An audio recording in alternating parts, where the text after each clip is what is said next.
Eskerrik asko, Llanos andrea. Zuzenketak aurkeztu dituen taldeetara pasatuz, EH Bildu taldearen ordezkaria den Beitialarrangoitia andreak dauka hitza.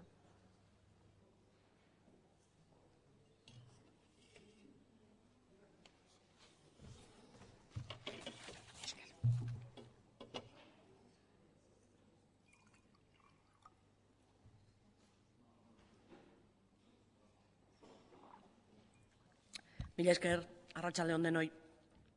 Talde popularrak aurkeztutako proposamenari EH Bildutik osoko zuzenketa aurkeztu genion, funtsean ez proposamenarekin ados ez gendelako, gehiago izan zen motz geratzen zela uste genuelako. Zalantzarik ez dago herritar guztiok eskubide berak izan ditzagun, irisgarritasunak berebiziko garrantzia duela, eta noski administrazio publikoa izan behar duela aurrenekoa bere eraikinetan dituen oztopo guzti horiek ezabatzen. Baina horretara iristeko eraberritze eta ordenazioa hitz egiten dugunean, ikuspegi zabalarekin egin behar dugula uste dugu, eta ez dugula eraikinetara mugatu behar.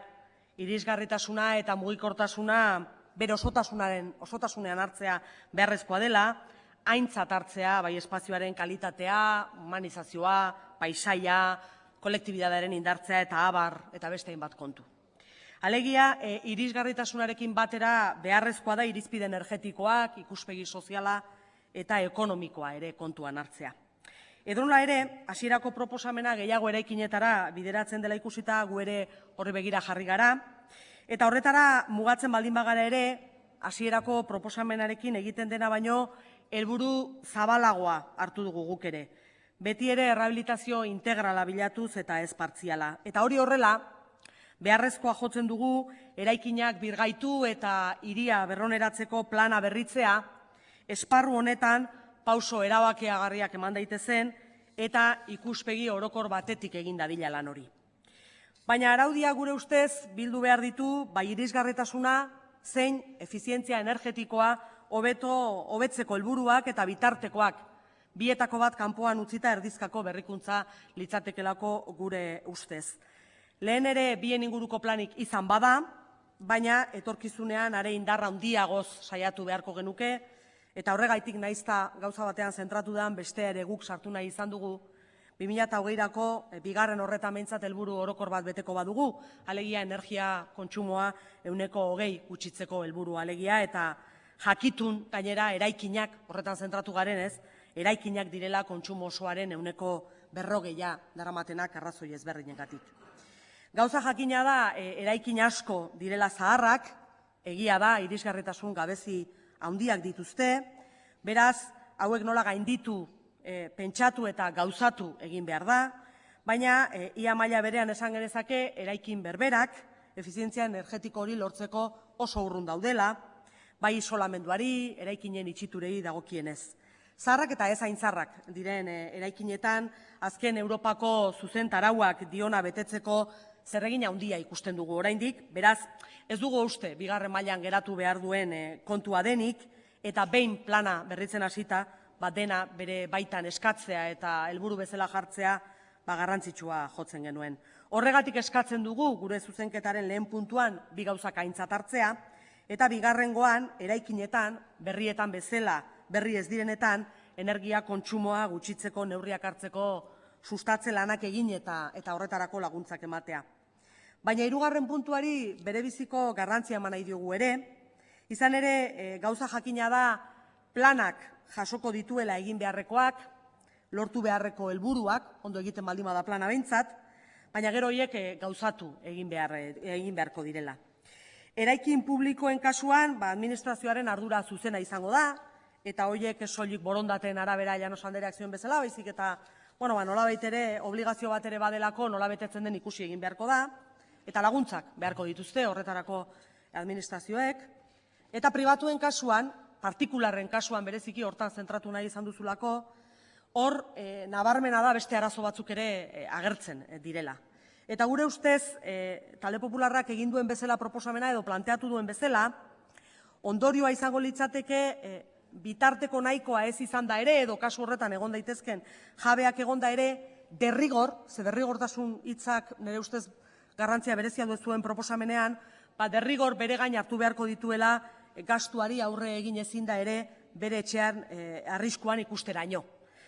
Eta uste dugu Eusko Jaurlaritzak birgaitze politika, etxebizitza politikaren erdigunean, ardatzean jarri beharko lukeen garai honetan, helburuak eta arauak egin beharko lituzkeela, baita ere sortu daitezken oztopo horietan, arau horiek aurrera eramateko nola gainditu oztopo horiek begiratu beharko lukela eta seguruenera horrek ere plan bereziak eskatuko lituzkela. Bestela arriskua izango genuke planak egin bai, araudiak egin bai, eta ez borondatearen arabera soilik. Zuk zenion akaso ez dala utzi behar udaleen borondatearen baitan. Borondatea baino aruntzago doazen ondorio eta oztopo praktikoak eta errealak sortzen direla, nik uste dut borondateetatik aruntzago nabarmena dela.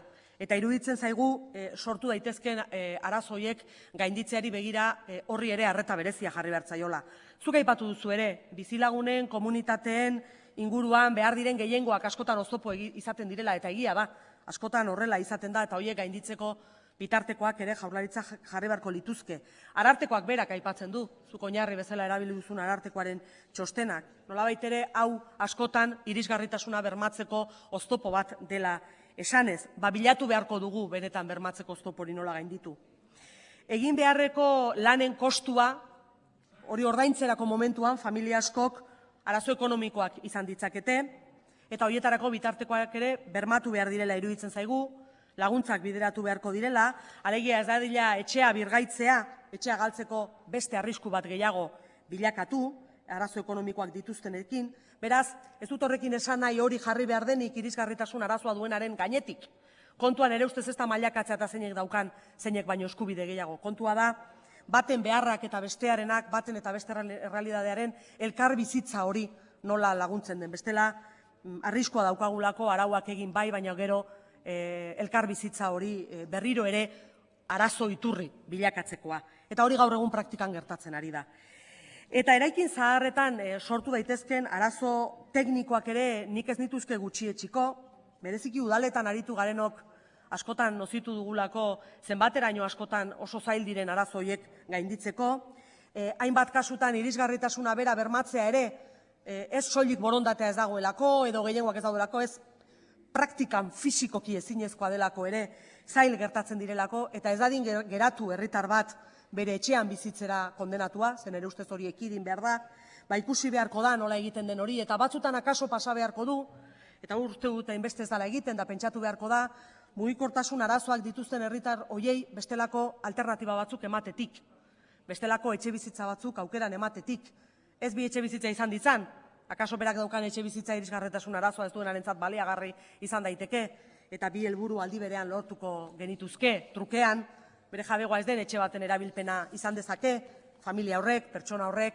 egoera horrek irauten duen bitartean, egoera hori provisionala izan daiteke, arazoa konpondu bitartean, edo strukturalagoa izan daiteke ezintasun horrengatik, gure ustez horri ere, ez da nahiko arauak egitea, realidade horiei ere egin beharko litzaieke aurre. Izan ere, gauza jakina da, igogailuen kasuan adibidez, bereziki talde popularrak igogailuen kasuan, nolabait adibide bezala zentratu nahi izan duelako gaia, bereziki hori aipatzen denean, askotan elkarren aurkakoak ere izaten direla, irisgarritasunaren araudiak eta segurtasunaren araudiak. Eta hori, gaur egun, araudi horien arteko elkarbizitza bera ere, badakigu zein arazo latza izaten den udaletan, eta bien arteko ezkontza zein zaila izaten denez. Araudiak badakigu irisgarritasunekoak neurri minimo batzuk ezartzen ditula, zuten babeserako araudiak beste batzuk ezartzen ditu, eta beraz ondo legoke araudi ezberdin horien arteko elkar bizitza ere ahalbidetzea, eta araudiek irizpide teknikoak jartzearekin batera, gainditu ezineko mugak ere jartzea, ze bestela, borondateetan, udal teknikarien esku geratzen dira gauza asko, eta araudia guztiz ez beteta ere, zehaztu beharko genuke, noraino margen horiek hartu behar diren, edo muga horiek absolutotzat, edo badauden onargarriak diren beste margen batzut, ez? Alare izango dira kasuak irisgarritasuna bermatzea oso zaila dena, ia ezinezkoa dena, eta kasu horietan bilatu beharko ditugu beste formula batzuk, berriro diot, garrantzitsua da hori ere, eta uste dut horri ez digula orain arte begiratu.